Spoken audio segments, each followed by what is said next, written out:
اگر ہم سب اسی طرح اخلاص نیت سے کام کرنے لگ جائیں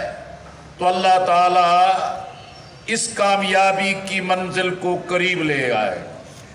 میرے عزیزوں اور میرے بھائیوں، آج ماہ ربیع الاول،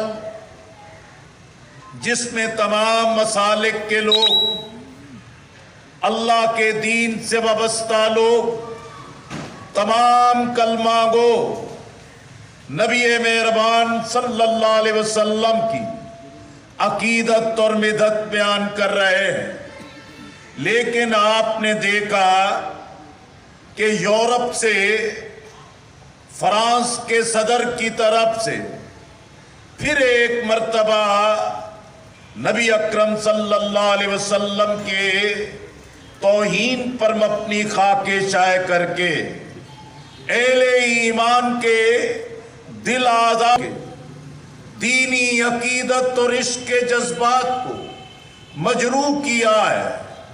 حقیقت اور مذاہب کے درمیان فساد پیدا کرنے کے لیے آگے مسلمانوں کے مقابلے میں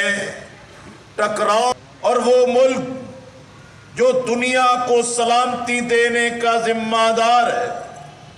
لیکن اس کا صدر اپنے اعمال سے فساد کو پھیلائے، مذاہب کے درمیان فساد کو عام کرے اور ایک بڑی تعداد کی دل آزاری کرے، ایسے ملک کو اقوام متحدہ کی سیکورٹی کونسل کا مستقل ممبر رہنے کا کوئی حق حاصل نہیں۔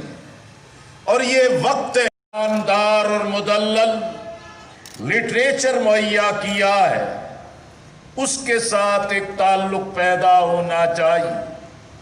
اگر ان اعمال کو اختیار کریں گے، اللہ کے دین کے لیے بنیانے مرصوص پنجابی کو آج ان حالات میں کام کرنا ہے جس میں حالات بگڑے ہوئے ہیں، سیاسی فساد شدت سے پھیل رہا ہے، عوام کو پھر مایوسیوں نے گھیرا ہے، اور لوگوں نے توقعات باندھی تھی کہ عمران خان صاحب کے آنے کے ساتھ حالات بدلیں گے، سٹیٹس سے نجات ملے گی، اور خود انحصاری کے ساتھ ملک کی معیشت اپنی بنیادوں پہ کھڑی کی جائے گی۔ لیکن آج حقیقت میں یہ تبدیلی کا ایجنڈا، یہ مرغی انڈے اور کٹے اور بھینسے اور یہ بھنگ سے آگے نہیں بڑھ سکا، اور حقیقت میں ایک بان متی کا کنبہ ہے جن کو جوڑ کے طاقت کے ذریعے اقتدار کے منصب